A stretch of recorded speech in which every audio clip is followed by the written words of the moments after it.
So I'm Ulf Sandstrom, and this is another one of the chats in the series that I call Remarkable Change, where I look back at my toolbox at stuff I've learned from people along the way and been using and finding extremely useful. And then I suddenly realize I haven't really talked to them about it. I haven't told them how much I like it and use it. And maybe I even misunderstood it. So I'm kind of like tracing back my steps. And here I am with Fred Gallo. So please put yourself on the map. Okay. I'll put myself on the map. Yeah, You mean like where we I just did. am? Is Well, that who what you you want? are and Oh, where are you in this area of change, of okay. facilitating change? I'm Dr. Fred Gallo. I'm a psychologist, clinical psychologist, and I've done a lot of. I guess where I become noted was in publishing my first book called Energy Psychology, and that was back in 1998. I started looking at uh, what I'm calling energy psychology back in 1992. But before that, I did things like neurolinguistic programming, traditional psychotherapy, client-centered therapy, hypnosis. I studied Ericksonian hypnosis, that sort of thing. And so I've published 8 books. Matter of fact, it's interesting. You call your thing a toolbox. I've been contacted by a publisher. We've got an agreement now. I'm gonna write my 9th book, I guess is what it'll be, and it's going to be called something like the ultimate tapping toolbox, tapping techniques toolbox. But I was going to write a book, which will probably be next, called the Incredible Techniques, and it was going to go into it's of course similar to what you're talking about because there's a variety of techniques that I've developed over the years and ones that other people have developed that I find very, very helpful, and just kind of highlighting those Yeah. in the series. But you attended a training that I did where it was on treating chronic pain, and Right. I ways of treating chronic pain because I've been treating people for chronic pain since probably about 1983. And physicians started getting in touch with me, and we were moving more toward a um, biopsychosocial approach. Okay, so the physicians were doing their physical stuff, and they wanted me to work with people too. And I used hypnosis and a variety of different techniques. I had a cute little technique called the pain bird, and it was taught to me by another hypnotherapist. And what I would do is I would have the person go into a light trance, and this little bird would fly and land on where they were having the pain, Ah, and then the pain would be absorbed into the bird. Okay. And as I would describe how the bird was enthralled with pain because he just loved pain, as if pain was the nectar, for this bird. It was almost like a hummingbird, and and so then the bird would get a little bigger as it's absorbing the pain, and then the bird would fly away, and we would watch it go flying higher and higher into the sky until you can barely notice it at all, until you can hardly see it at all. And very often people would have a significant reduction in pain from that sort of thing. Okay. I love that. I'm a hypnotist too. I'm a neurolinguistic programmer too, and I've developed a trauma tapping technique with Gunilla Hamne and the Peaceful Heart Network. So we have a lot of same rivers flowing into the flood of Sure. where we are, and that's cool. We have just developed a series of hypnotic katas, like kinesthetic movements of self hypnosis, because it's easier to make people focus and concentrate over Zoom with a physical thing. So one thing that Beautiful. we so one thing we've been doing is we have people, just well, I'll show it to you, just for fun.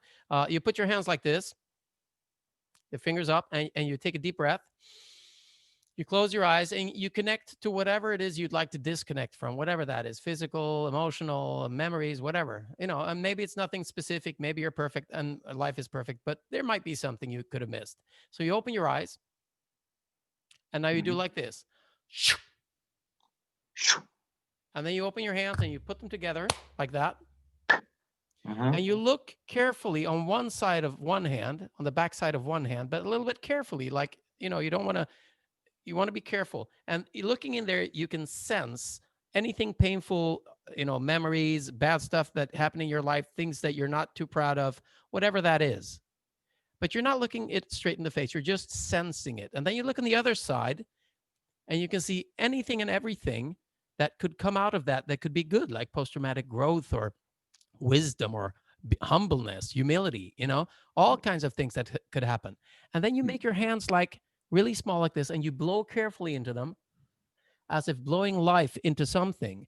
And you open your hands over your eye level and imagine that there is a small butterfly there with both wings of the good and bad that has taken shape of everything that happened to you. And you blow carefully into your hands and you look up into the ceiling to see where it went.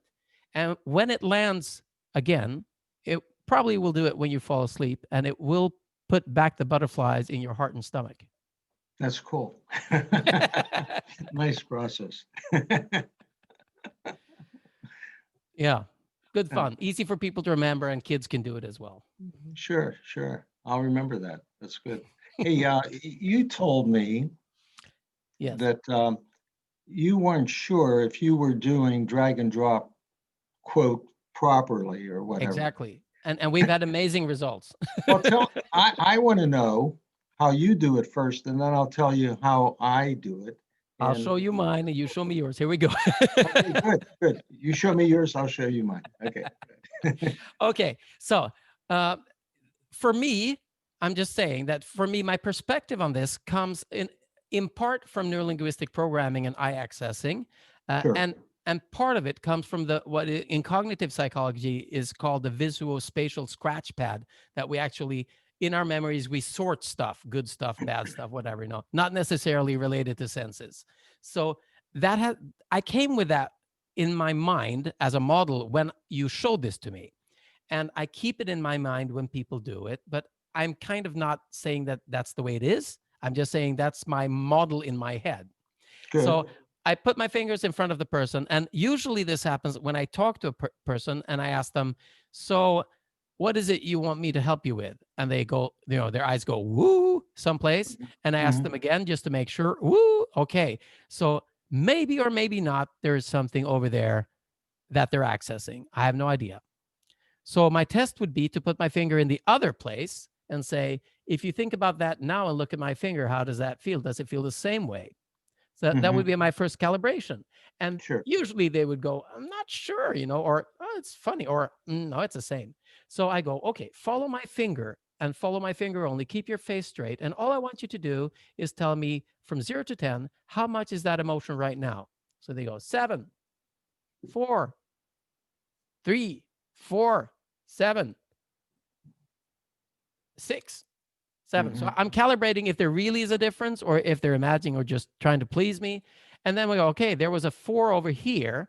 Now, a computer screen, when you're using a computer screen with a mouse and it's not a touch screen, if you want to drag something, you click on it here on the 4, boom, and just follow it here, zip, and let go. Well, let's do that again. So you click and zip, and once more, click, zip, click, zip.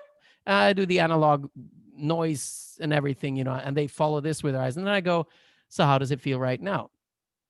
And now they'll be looking straight at me, which also probably makes them not access it. And they go, funny, I can't feel it. And this has happened with chronic pain. This has happened with headaches. This has happened with emotional responses. There's been so many things. So nice. How was it? Oh, well, I think that's good. I think you embellished it nicely. Okay. Yeah. Now, when I started off with this, my simplistic approach, now I'll give you the background too, since I have background in neurolinguistic programming as well, and eye accessing cues, and also there was a method developed by the Andreas called eye movement integration. Okay, Right. where they looked at having a person, if they thought of a trauma, okay, well, whenever you see, where do you see that trauma? And they would say, well, over here. Okay, well, if you look at it there, what about over here if you move it there? And they would do things like that. So, but they weren't talking about pain, physical pain.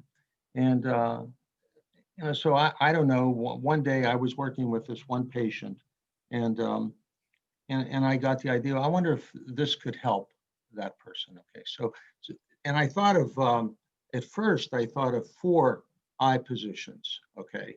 And there was upper left, upper right, lower left, lower right. Now I knew there were the laterals and that sort of thing, but I would just go, um, if you notice the pain, and now what's the number in the pain? And they would give me, let's say, 10. And I'd say, okay, look upper left. What's the pain? And let's say they say 10.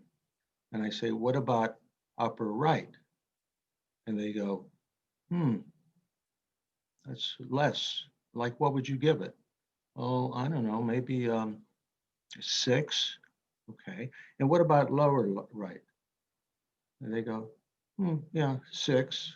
What about lower left? And they go, oh, that's a 10 again or whatever, you know. So then I thought, just like in the computer, you know, like you click on something, you drag it and drop it. I thought, what about we do that? So I experimented with going from the lesser to the more as compared to the more to the less. You know, some people responded better one way than the other. Okay. Right. So this person though, I'm thinking ahead to other people, but so I go like this. I say, okay, so click on, okay, go there now, click on that. Now drag it and drop it and now look up. And then I go back and I say, now look again. What's the pain level now? Okay. And either the pain was the same or somehow a little less. And I would go back again, click, drag, drop. Now I like your thing. Bzz, boop. You know, that's cool. That's because you give that auditory component to it too. Yeah, exactly. That's Yeah. a nice embellishment. Okay. So where I would go, you know, then I started looking at 9 positions. Okay. So there was upper left, right, straight upper, upper right, lateral right, center, lateral left, lower left, straight down, lower right. So I look at all these 9 positions. So I would just keep going from where the person had the most pain, either click on that and take it to an area where there wasn't as much, and then go back and check. And we would just keep doing that until they went around and they didn't have any pain, okay? Sometimes though, I would have some people that it didn't matter where the eye position was, the pain was the same, okay? So then I thought, well, what about this? So I said, is there some place in your body where you don't feel pain? And they go, well, yeah, I don't, yeah, there's lots of places I don't feel pain. I said, well, like what's one? Well, I don't feel pain in my left big toe. Okay. I said, okay, so now, so think of, be there, no pain there. Okay. And then we would go to an eye position where they had more pain. And then go back to the toe, you know, so I was using the toe or the knee or whatever, some area where they could feel no pain. Because I figured, you know, we're accessing an area of the brain where they're not processing pain. And so what I want to do is create a connection between that and where the pain is. So because there's this basic neurologic position called Hebb's law, right? So Hebb's law says neurons that fire together wire together. Yeah. So what I'm doing is I'm taking this and connecting it with this. That's firing these neurons with these neurons, which starts to change the structure of it, changes the pattern. So if I couldn't get it with the eye movements, I found something else in the body. I love that. I mean, and that's basically like modeling non-pain. And it's also kind of similar to the mirror treatment for phantom limb pain as well, because what you're doing is you're imagining that limb. Your brain is imagining that limb to actually be the limb that isn't there, so that Right. whatever pain was there could disappear. I love it. It's fantastic. Yeah. So you're really using that kind of those neurologic principles, right? Yeah. And I mean, you can go further with it. I guess you can come up with, you know, like anything, as you work with it, you start to get other ideas and you evolve it more and more and more. And you've done a nice evolving too. I like that, adding those the sound effects. That's Yeah, kind of, and then the way you're doing it is, and I have done it that way. Usually I just tell the person to move their eyes or whatever. Sometimes I'm doing it on the phone, uh, so I can't really have them follow my fingers. But other times I have had people say, look here. Okay, now what about here? What about there? And I just move it along. And then when we check the numbers, and then we just kind of click and drop it there. And now look out. Okay, so it's always like go to the pain, or go to where there isn't pain or lower pain, drag it up to the area where there is pain, drop it, and then look straight out. Okay, you got to go zip, poof, and now you go check again. Here's another thing I think with this, and I do this with other things I'm doing. Like if I do tapping with a person, or something I call the identity method, or whatever, I have them after they get done doing the procedure. So I have them then look out, and I have them look in the environment. So they might look at some things in my office or in their room, wherever they are. And I say, now focus on something specifically. So they focus on the lamp. Okay, look at that. Tell me what that looks like. Now, my assumption, I don't know what it'll bear out in terms of science, okay, but I'm figuring this.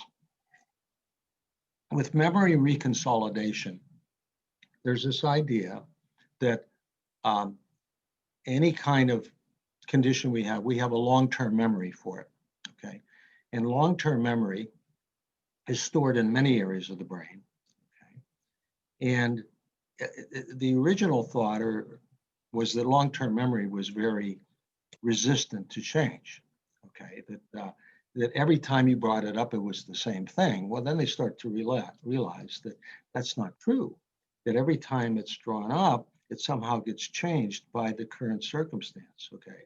So like the problem with post-traumatic stress disorder is every time they call it up and they're in stress, what goes back into storage is even more stress than it was before. So it starts getting worse and worse and worse. You saw that a lot with guys that came back from the military that had been in battle. Maybe at first they had a little discomfort, but over time it got worse and worse and worse. And they call that like a delayed post-traumatic stress disorder. It was delayed, but it wasn't just simply there and it somehow mushroomed. They did something in their own activity inadvertently to make that happen, right? So, so well, what I think here with the memory reconsolidation is once we bring it up, then we do some wild and crazy thing with it. Okay, Yeah. we do the eye movements, we do tapping, we do whatever we do, and then I have them come out and focus in the present. So that gives a chance Oh, I for what like we that. just got I done like that. doing to go back into storage. Yeah, yeah, yeah. What's gone in storage is not what was before. It's your Okay, lamp. it's what we just got done doing. Okay, so it goes back there, and then I bring it up again. Now think about it Yeah. again. Okay, and then we do a little more on it. Okay, until Yeah. so we're doing neurons connecting with it, and those going into long-term storage. So it disrupts the pattern. It's very neat. I like that. When I help people who have had a traumatic experience, and sometimes that could be the loss of a loved one, and they have a disease and they're battling the disease, and I go, when you think of your loved one, what is the image you get? I see them in the bed, they're right here dying in front of me, and of course they're going to feel bad about it. So for Sure. me, sorrow is a kind of post-traumatic stress that lets go when you let go of that image and start seeing all the good memories. So I Uh-huh. just take them into a trance and I say, then can you just, we're going to respect that memory, but out of respect for this person, because it is, you don't want people to see you at your worst. You don't raise statues of generals when they're sitting on the toilet. They're on their horse looking good. Yeah. So you move that memory to the side and just pick out one good memory. It can be really old or a recent one that makes you smile, and that would make that person smile, and ask them to put that in front, and then add two more, and just make them big and put them to the side, because you're not supposed to drive your car with photos in the windshield. In India, you're allowed to have some photos in the windshield, but you still have to see the road so you don't hit the holy cow. So, you just tell people, get those images there, put them in place. And now when you think of that loved one, yeah, of course they're smiling because their neurology is not reacting to the lightest image in front of their face. But I really like what you did there, because you just took them out to something else and made them focus on the now, which I'm Yeah. going to be using already with my next client. Yeah, that was really neat. I love it. So tell me something. The identity method, what is that? Oh, well, okay, then there's more to say. I mean, there's a lot to say about that. Okay, but if I, this isn't going to do it total justice, but I'll give you Okay. an idea. Okay, so a person has a uh, whatever it is. They have a trauma, whatever. Or it can be anything. But let's say I say they're talking and they say, "I'm not good enough." Yeah. Low Okay, so self-esteem. I say, and which is a very typical, belief structure. Okay, so I say, okay, so notice where you feel that when you say, "I'm not good enough," and so they feel it. Okay, so I say, now I'll say, now I'm going to have you say this. Okay, say, "I'm not good enough. I'm not good enough. I'm not good enough," and wait for an image to emerge. So they go, "I'm not good enough," and they go, I say, "No, it may be anything, and don't critique it. Whatever it is." And they go, all of a sudden they go, "I don't know. I just saw a teacup." I say, "Okay, fine. Focus on the teacup." Okay. So they look at the teacup. I say, "Now notice the key. Okay, what is the size of the teacup?" And they go, "Oh, it's really big." And I say, "Now keep watching it. What about now?" "It's bigger." "Okay, good. Keep watching it. What about now?" "Huh, it's starting to get smaller." "Okay, keep watching it. What about now?" "It's smaller yet." "I can't see it." "Are you sure you can't see it?" "Oh, wait, maybe there's a little wee bit of it over there." "Okay, keep watching it." "Oh, it's gone." "You sure it's gone?" "Yeah, I can't see it." "Notice how you feel." I feel kind of peaceful." "Okay, so just enjoy that for a bit." So then they go in and they stay there with that. Okay. Now what I'm doing is I'm combining mindfulness. So they got a representation of the problem, becomes a teacup. Okay. Now, and at the end, after they feel the peaceful, and I bring them back, I say, "Now, are you not good enough?" They go, "No, that doesn't ring true." Right. I like that. That's Yeah. really good. So the structure is whatever the problem is, you bring them to the feeling associated with it and the kind of the words they're using. You you focus on it. You say it until an image comes up, and it doesn't matter what the image is. It could be a donut, it could be a dinosaur. It doesn't matter. And some things are kind of like more workable than others. Some images are more workable, and then they just stay with it. And at the basic level, what tends to happen, now this is just the majority, but there are variations. The image will start to get bigger, or it'll stay the same, but at some point it starts to get smaller, and then it disappears. Now, sometimes the disappearing is in a different way, like it might start to crumble, or it evaporates, or I don't know, any kind of. And basically, I mean, what's happening is self restructuring submodalities. If you would talk NLP, I mean, the submodalities Yeah. of it are changing, but the Yes. brain is allowing it to do it on its own in the best way possible instead of trying to suggest. Which again, Right. I am very much in favor of being clean, like clean language. Yes. Like you're not adding stuff; you're allowing them to have the process, just providing a safe space for them to do it. So, Hmm. are you familiar with havening, the havening techniques? The havening, no, No. no. So havening techniques, it's Dr. Ron Rudin in New York and his brother Steve. They did research 18-ish years on tapping, trying Mhm. to suss out what is it actually neurobiologically that is happening here. And Okay. from that, they came up with a neurobiological model, which is that of depotentiation. And it goes all the What way do into they call it? What did you say? depotentiation. Depotentiation, Yeah. yeah. through which is memory reconsolidation, but it's also depotentiation. And the depotentiation is that the AMPA receptors of the amygdala that have been established as a warning to connect a trigger with a stimuli, like any stimuli as a trigger to a reaction. So the noise I heard, the smell I smelled, the barbecue brings back memories of Afghanistan when my truck exploded. That kind of stimuli trigger function is in the amygdala in synapses. So his explanation in the book, When the Past is Always Present, is that when the amygdala is traumatized, because there is so much fight and flight active, you get these receptors, and when they are triggered, they're activated. And if you then do tapping or energy psychology in any form that creates a delta wave, there's a neurobiological chemical process which opens calcineurate channels in the amygdala that dephosphorylize those receptors, and they actually are depotentiated. Now, that's not his theory. That's the theory of depotentiation. But the component that he found that would be the key in tapping for him is the delta wave that opens these channels. And then he went on another limb and looked, what are more ways of creating a delta wave?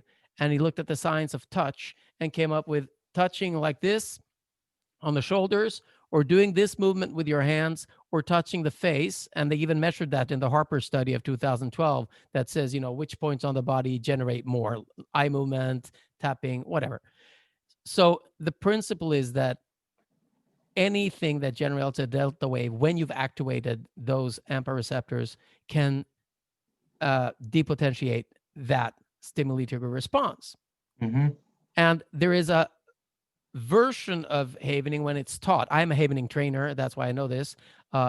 There's a version when it's taught that is called transpirational havening, which kind of ties in with this. And you're giving that an explanation as well, because what transpirational is, you're doing this with your hands like this, just rubbing your palms, and you do it as if you had a glass pearl between them. You don't want to crush it. You don't want to drop it. Okay. So doing this at this speed actually generates a delta wave after 30 seconds. Okay. So, and it's also bihemispherical input. Sure. On both brain halves equal, one and the other. So the brain now is not capable of traumatizing itself to the same extent that it would be if you were completely still. Also, when a client does this and you ask them to talk about things, they will stop when you hit something that is bad for the brain, because the brain will stop doing the movement. So it's a kind of a good barometer. And then in transpirational, if you don't have a specific event, so like in this case, low self-esteem, I feel worthless, then you would ask them to just say it, I'm worthless, I'm worthless, I'm worthless. But the way Ron does it, he would say it until you notice a change in how you feel when you say it. Sure. And that usually happens in 2 minutes, and then that's it. But if you add what you're doing with the metaphor and catching that and allowing that to dissolve in its own submodalities, it's even more elegant. So I'm, with your permission, which I sense you're the kind of person which you sure, absolutely. I will take this and I will bring it to the havening community and just suggest to try that as an addition to the transpirational, because then it becomes more, because doing this meanwhile, also when people are really traumatized or when they don't know that they're traumatized and a memory pops up and just flips them, doing this creates kind of a safety layer for everything. So since I learned that, I do this from the beginning of the session. So I say, let's just do this. So I have a hypnotic compliance, and I'm generating a delta wave. And I say, as we speak about whatever you want to resolve, just keep doing this. And I have this barometer, what's going on in there. Beautiful. I like that. How do you spell the havening? I'll send you the materials on the site. So it's, I'll put it in the chat. Okay. Havening, as safe haven. At safe haven. Havening is spelled H-A-V. E-N-I-N-G. Oh. Havening. So it's from safe haven. Okay, safe haven. Okay. Yeah. Okay, good. And havening.org is their website. And havening.org.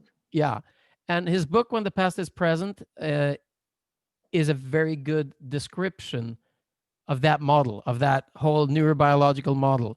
And for me, once I learned that, it changed how I do hypnosis, how I do everything. Because what it states is that you have a 10-minute window when you've activated those neurons in which you need to calm down the system during 5 minutes. Mm-hmm. And then the Okay. chemical process is done. Okay. Mm-hmm. And that's not always, but it's 80% of the time. What is the other? What's his name? I'm trying to think of the. Notice I'm accessing. I can see him. Yeah. Uh, Nick um, Ortner, Feinstein. no, I know those guys, but I no. know you do. Yeah, but I'm trying to think of what's his name. He wrote a book on, and he brings in memory reconsolidation. Ecker, Kessel, Dr. Bruce, Koch, Bruce Bruce. Lipton, What's his name? Bruce Lipton. No, not Bruce either. I know Bruce too. Um, I introduced the guy at an ASAP conference, as a matter of fact, Oh, and it's not David Gruber. no, I know David too. Matter of fact, David took training from me at first, Ah, way back, when we were developing all are this. you still training? Yeah, well, it's a bit of a standstill since the COVID. I was traveling all over Germany, sometimes into Austria. Uh, I did a few trainings in Switzerland. Could I interest you in? I have no idea about the finances, but could I interest you in doing a Zoom training with the crowd that listens here? Sure, we could work something out. Yeah, yeah. That would be fun. What I was doing, like the kinds of trainings I did around Germany, the United States, Canada, is different things. One is energy diagnostic and treatment methods, which was a certification training, which Okay. involved like 8 days of training, plus they had a test and they had to do a case study or some sort of a project too. Whenever it turned out to be in a different language, I had dropped the case study thing because I couldn't read all that. But I gave them an objective test. But I did that. I did the training in the identity method. Something else I call the Amazing Couples course, which is applying a lot of different things to treating couples, how to treat couples, the pain. How long is the amazing? How long is the Amazing Couples course? The Amazing Couples course, whenever I've done it in person, okay, we're in a group, we would do it in either 2 or 3 days, depending. Okay. And, I'd have couples there and take them through these processes and so on. But, we Cool. could work out something. That would be Yeah. nice. But I I'll- wanted to say one other thing when you were talking about the submodalities and stuff. I used to do like have the person intentionally change the submodalities. I like the thing with the identity method because what happens is it's very organic. Okay. Exactly. So That's what I like with it whatever too. emerges for the person, and I think uh, that's really the way to go, I because agree, it 100%. yeah, it's bottom up rather than doing this top down kind of thing Exactly. So I love it. it's It's been interesting a talking to you. Thank you. You've given me some good ideas too. I really appreciate it. It's Yeah. been a real pleasure. I really appreciate it. I'll send you a copy. We're doing a revision, updated and revised edition of our book, Resolving Yesterday, which is about trauma tapping. Um, I- I'll send you a PDF copy of it if you want, and you can just look at it later. Okay. Um, and I'll be, I'll keep promoting what I think is really cool stuff that you do, and I'll keep You sending them your way. you have a lot of good energy, man. You're a real seeker, and yeah, keep that dopamine flying, man. Will do. Thanks. You take care. Take care, man. See I'm you. on the ASAP Humanitarian Committee, so Okay. Okay. You Yeah. take care of yourself. You take care. Talk to All you right. later. Bye bye. Bye. Talk